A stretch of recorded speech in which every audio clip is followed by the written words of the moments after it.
Hi friends, ನಾನು ಬೆಂಗಳೂರಿನ ಒಂದು ದೊಡ್ಡ ಕಂಪನಿಯಲ್ಲಿ ಕೆಲಸ ಮಾಡ್ತಿದ್ದೀನಿ.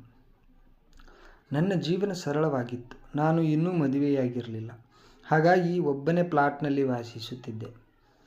ಕೆಲಸ, ಮನೆ, ಕೆಲವೊಮ್ಮೆ ಸ್ನೇಹಿತರ ಜೊತೆ ಮಾತುಕತೆ, ಇದೇ ನನ್ನ ದಿನಚರಿ. ನಮ್ಮ ಕಂಪನಿಯಲ್ಲಿ ನಾನು ಜಾಯಿನ್ ಆದ ದಿನವೇ ಇನ್ನೊಬ್ಬ ಹೊಸ ಎಂಪ್ಲಾಯಿ ಕೂಡ ಜಾಯಿನ್ ಆಗಿದ್ದಳು. ಅವಳ ಹೆಸರು ಇಲ್ಲಿ ಹೇಳೋದಿಲ್ಲ, ಆದರೆ ಅವಳು ತುಂಬ ವಿಭಿನ್ನವಾಗಿದ್ಳು. ಅವಳಲ್ಲಿ ಒಂದು ಓಪ್ನೆಸ್ ಇತ್ತು. ಅವಳು ಯಾವ ವಿಷಯವನ್ನಾದರೂ ಮುಕ್ತವಾಗಿ ಮಾತನಾಡುತ್ತಿದ್ದಳು. ಆ ಓಪನ್ನೆಸ್ನಿಂದಲೇ ನಮ್ಮ ಸ್ನೇಹ ಶುರುವಾಯಿತು. ಮೊದಲಿಗೆ ಸಿಂಪಲ್ ಆಫೀಸ್ ಮಾತುಕತೆಗಳು, ನಂತರ ಲಂಚ್ ಜೊತೆಯಲ್ಲಿ ಮಾಡುವುದು. ಹೀಗೆ ದಿನಗಳು ಸಾಗುತ್ತಾ ನಮ್ಮ ಸ್ನೇಹ ಗಟ್ಟಿಯಾಗುತ್ತಾ ಹೋಯಿತು. ಅವಳು ಯಾವಾಗಲೂ ಪಾಸಿಟಿವ್ ಆಗಿರ್ತಿದ್ಳು. ನಾನು ಟೆನ್ಷನ್ನಲ್ಲಿ ಇದ್ದಾಗ ಅವಳು ನನ್ನನ್ನು ನಗಿಸುತ್ತಿದ್ಳು. ನಾನು ಡೌನ್ ಆಗಿದ್ದಾಗ ಅವಳು ಮೋಟಿವೇಟ್ ಮಾಡುತ್ತಿದ್ಳು. ಸಮಯ ಕಳೆಯುತ್ತಾ 3 ವರ್ಷಗಳು ಹೋಯಿತು. ಆ ನಡುವೆ ಅವಳ ಜೀವನದಲ್ಲೂ ದೊಡ್ಡ ಬದಲಾವಣೆ ಆಯಿತು. ಅವಳು ತನ್ನ ಧರ್ಮದ ಒಬ್ಬ ಹುಡುಗನ ಜೊತೆ ಮದುವೆಯಾದಳು. ಅವಳ ಗಂಡ ಒಳ್ಳೆಯ ಮನುಷ್ಯ. ನಾನು ಕೂಡ ಅವನನ್ನು ಹಿಂದಿನಿಂದಲೂ ತಿಳಿದಿದ್ದೆ. ಅವಳು ಮದುವೆಯಾದ ನಂತರವೂ ನಮ್ಮ ಸ್ನೇಹ ಹಾಗೆಯೇ ಮುಂದುವರೆದಿತ್ತು. ಆದರೆ ಒಂದು ವಿಷಯ ಮಾತ್ರ ಬದಲಾಗಿತ್ತು. ಅವಳು ಈಗ ರೆಸ್ಪಾನ್ಸಿಬಲ್ ಆಗಿದ್ದಳು. ಅವಳ ಮಾತುಗಳಲ್ಲಿ ಮೆಚುರಿಟಿ ಕಾಣಿಸ್ತಿತ್ತು. ಒಂದು ದಿನ ಅವಳು ಆಫೀಸ್ಗೆ ಬಂದಾಗ ತುಂಬ ಮೌನವಾಗಿದ್ದಳು. ಸಾಮಾನ್ಯವಾಗಿ ನಗುತ್ತಾ ಮಾತನಾಡುವ ಅವಳು ಆ ದಿನ ತುಂಬ ಕ್ವೈಟ್ ಆಗಿದ್ದಳು. ನಾನು ಕೇಳಿದೆ, ಏನಾಯಿತು? ಮೊದಲಿಗೆ ಅವಳು ಹೇಳಲಿಲ್ಲ, ಆದರೆ ನಂತರ ಸ್ವಲ್ಪ ಸಮಯದ ಮೇಲೆ ಹೇಳಿದಳು, ಗಂಡನ ಜೊತೆ ಸ್ವಲ್ಪ ಜಗಳ ಆಯಿತು. ನಾನು ನಗುತ್ತಾ ಹೇಳಿದೆ, ಅದು ನಾರ್ಮಲ್ ಅಲ್ವಾ, ಸಂಸಾರ ಅಂದರೆ ಇವೆಲ್ಲ ಇರುತ್ತೆ. ಅವಳನ್ನು ಚೀರಪ್ ಮಾಡಲು ನಾನು ಕೆಲವು ಜೋಕ್ಸ್ ಹೇಳಿದೆ. ಸ್ವಲ್ಪ ಹೊತ್ತಿನ ನಂತರ ಅವಳು ನಗಲು ಶುರು ಮಾಡಿದಳು. ಆ ಸ್ಮೈಲೇ ನೋಡಿ ನನಗೆ ಹಾಯಾಗಿ ಅನಿಸಿತು. ಮತ್ತೆ ಎಲ್ಲವೂ ಸರಿಯಾಯಿತು. ಅದೇ ರಾತ್ರಿ ನಾವು ಚಾಟ್ ಮಾಡುತ್ತಿದ್ದೆವು. ಅವಳು ಹೇಳಿದಳು, ಇವತ್ತು ಎಲ್ಲ ಸೆಟ್ಲ್ ಆಯಿತು, ನಾವು ಮತ್ತೆ ಓಕೆ. ಅದನ್ನು ಕೇಳಿ ನನಗೂ ಸಂತೋಷ ಆಯಿತು. ಮದುವೆ ಫಂಕ್ಷನ್ ಕೆಲ ದಿನಗಳ ನಂತರ ನಮ್ಮ ಆಫೀಸ್ ಕೊಲೆಗೂ ಒಬ್ಬರ ಮದುವೆ ಫಂಕ್ಷನ್ ಇತ್ತು. ನಾವೆಲ್ಲರೂ ಹೋಗಿದ್ದೆವು. ಅವಳು ತನ್ನ ಗಂಡನ ಜೊತೆ ಬಂದಿದ್ದಳು. ಕಾರ್ಯಕ್ರಮ ತುಂಬ ಚೆನ್ನಾಗಿತ್ತು. ನಾವೆಲ್ಲರೂ ಎಂಜಾಯ್ ಮಾಡುತ್ತಿದ್ದೆವು. ಕಾರ್ಯಕ್ರಮ ಮುಗಿದ ನಂತರ ಅವಳ ಗಂಡ ನನಗೆ ಹೇಳಿದ, ನನಗೆ ಅರ್ಜೆಂಟ್ ಕೆಲಸ ಇದೆ, ಫ್ಲೈಟ್ ಹಿಡಿಯಬೇಕು. ನೀನು ನನ್ನನ್ನು ಏರ್ಪೋರ್ಟಿಗೆ ಡ್ರಾಪ್ ಮಾಡಿ ಅವಳನ್ನು ಮನೆಗೆ ಬಿಡುತ್ತೀಯಾ? ನಾನು ಸರಿ ಅಂತ ಒಪ್ಕೊಂಡೆ. ಆ ರಾತ್ರಿ ಮೊದಲು ನಾವು ಅವಳ ಗಂಡನನ್ನು ಏರ್ಪೋರ್ಟ್ಗೆ ಬಿಟ್ಟೆವು. ನಂತರ ನಾನು ಮತ್ತು ಅವಳು ಮಾತ್ರ ವಾಪಸ್ ಬರುತ್ತಿದ್ದೆವು. ರಾತ್ರಿ ಸಮಯ, ರಸ್ತೆಗಳಲ್ಲಿ ಶಾಂತಿ. ನಾನು ಕ್ಯಾಶುವಲ್ ಆಗಿ ಕೇಳಿದೆ, ಒಂದು ಡ್ರಿಂಕ್ ಮಾಡೋಣವಾ? ಸ್ವಲ್ಪ ಯೋಚಿಸಿ ಅವಳು ಸರಿ ಅಂತ ಹೇಳಿದಳು. ನಾವು ಒಂದು ಪ್ಲೇಸ್ಗೆ ಹೋಗಿ ಸ್ವಲ್ಪ ಸಮಯ ಕಳೆದೆವು.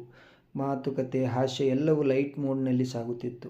ಆಮೇಲೆ ನಾನು ಅವಳನ್ನು ಮನೆಗೆ ಡ್ರಾಪ್ ಮಾಡಲು ಹೋದೆ. ಆದರೆ ಅವಳು ನನ್ನನ್ನು ನಿಲ್ಲಿಸಿ ಹೇಳಿದಳು, ಇಷ್ಟು ಬೇಗ ಹೋಗಬೇಡ, ಸ್ವಲ್ಪ ಹೊತ್ತು ಇಲ್ಲೇ ಕುಳಿತು ಹೋಗು. ನಾನು ಯೋಚಿಸಿದೆ. ನಂತರ ಸರಿ ಅಂತ ಒಳಗೆ ಹೋದೆ. ಮಾತುಕತೆಯಲ್ಲಿ ನಾವು ಮತ್ತೆ ಮಾತನಾಡಲು ಶುರು ಮಾಡಿದೆವು.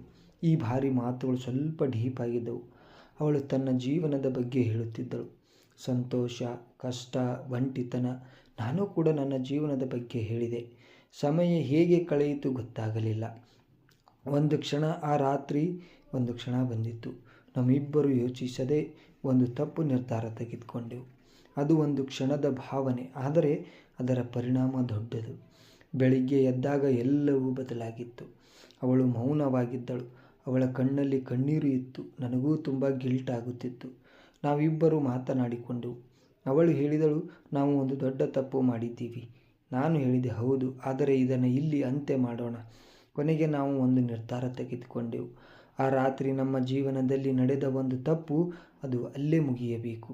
ಆ ದಿನದ ನಂತರ ನಾವು ಆ ವಿಷಯದ ಬಗ್ಗೆ ಮತ್ತೆ ಯಾವತ್ತೂ ಮಾತಾಡಲಿಲ್ಲ. ಆಫೀಸಿನಲ್ಲಿ ನಾವು ಮತ್ತೆ ನಾರ್ಮಲ್ ಆಗಿ ವರ್ತಿಸುತ್ತಿದ್ದೆವು. ಆದರೆ ಒಳಗೊಳಗೆ ಆ ಘಟನೆ ನಮ್ಮಿಬ್ಬರನ್ನು ಬದಲಿಸಿತ್ತು. ಅಂತಿಮ ಮಾತು, ಜೀವನದಲ್ಲಿ ಕೆಲ ಕ್ಷಣಗಳು ಇರುತ್ತವೆ. ಅವು ಕೇವಲ ಕೆಲವು ವಿಷಯಗಳಾಗಿರಬಹುದು, ಆದರೆ ಅವು ತೆಗೆದುಕೊಳ್ಳುವ ನಿರ್ಧಾರಗಳು ಜೀವನ ಪೂರ್ತಿ ನಮ್ಮನ್ನು ಹಿಂಬಾಲಿಸುತ್ತವೆ. ಆ ಘಟನೆ ನಡೆದ ನಂತರ ನಾವಿಬ್ಬರು ಮಾತನಾಡಿಕೊಂಡಂತೆ ಆ ವಿಷಯವನ್ನು ಸಂಪೂರ್ಣವಾಗಿ ಮರೆತಂತೆ ವರ್ತಿಸಲು ಶುರು ಮಾಡಿದೆವು. ಆಫೀಸಿನಲ್ಲಿ ನಾವು ಮತ್ತೆ ಹಳೆಯದಂತೆ ನಗುತ್ತಾ ಕೆಲಸ ಮಾಡುತ್ತಾ ಇದ್ದೆವು. ಹೊರಗೆ ಎಲ್ಲವೂ ಸಾಮಾನ್ಯವಾಗಿತ್ತು, ಆದರೆ ಒಳಗೆ ಏನೋ ಬದಲಾವಣೆ ಆಗಿತ್ತು.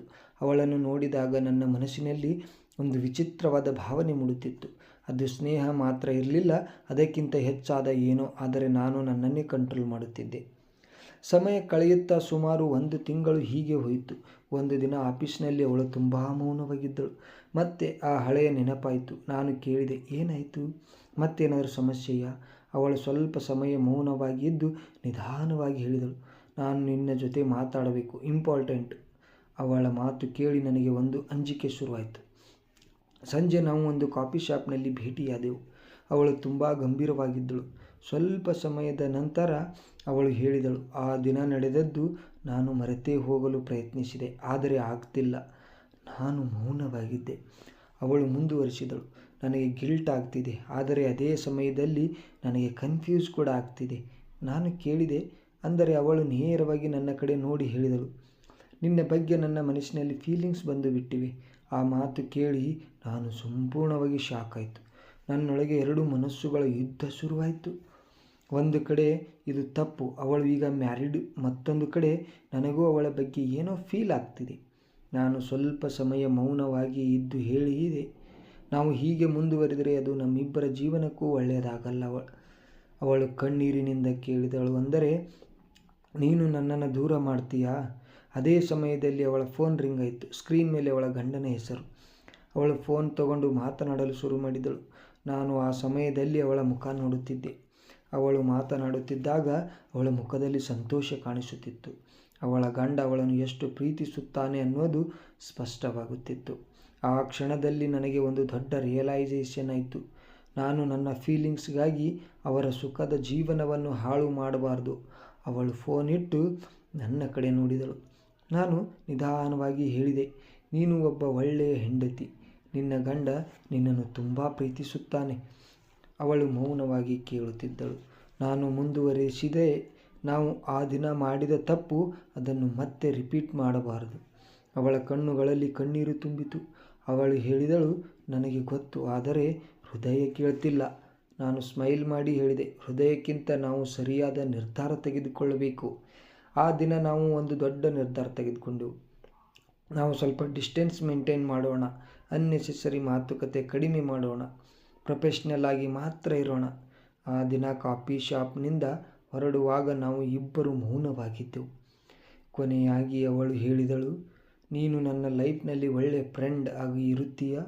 ನಾನು ನಗುತ್ತಾ ಹೇಳಿದೆ, ಯಾವತ್ತೂ ಸಮಯ ಕಳೆಯುತ್ತಾ ನಾವು ಸ್ಲೋಲಿ ನಾರ್ಮಲ್ ಆಗಿದ್ದೆವು. ನಮ್ಮ ಫ್ರೆಂಡ್ಶಿಪ್ ಬದಲಾಗಿತ್ತು, ಆದರೆ ಅದು ಇನ್ನೂ ಸ್ಟ್ರಾಂಗ್ ಆಗಿತ್ತು. ಆದರೆ ಆ ಒಂದು ರಾತ್ರಿ, ಆ ಒಂದು ಕ್ಷಣ ನಮ್ಮ ಜೀವನದಲ್ಲಿ ಯಾವತ್ತೂ ಮರೆತೇ ಹೋಗದ ನೆನಪು ಆಗಿ ಉಳಿಯಿತು. ಒಂದು ಕ್ಷಣದ ತಪ್ಪು ನಿರ್ಧಾರ ಜೀವನವನ್ನೇ ಬದಲಿಸುತ್ತದೆ. ಸ್ನೇಹದಲ್ಲಿ ಗಡಿ ಇರೋದು ತುಂಬ ಮುಖ್ಯ. ಭಾವನೆಗಳ ಮೇಲೆ ನಿಯಂತ್ರಣ ಇರಬೇಕು. ಈ ಕತೆ ನಿಮಗೆ ಇಷ್ಟ ಆಯಿತಾ? ಇಂತಹ ಇನ್ನಷ್ಟು ರಿಯಲ್ ಲೈಫ್ ಸ್ಟೋರೀಸ್ಗಾಗಿ ಚಾನಲ್ ಸಬ್ಸ್ಕ್ರೈಬ್ ಮಾಡಿ. ಮತ್ತೆ ಮುಂದಿನ ವಿಡಿಯೋದಲ್ಲಿ ಸಿಗೋಣ. ಧನ್ಯವಾದಗಳು.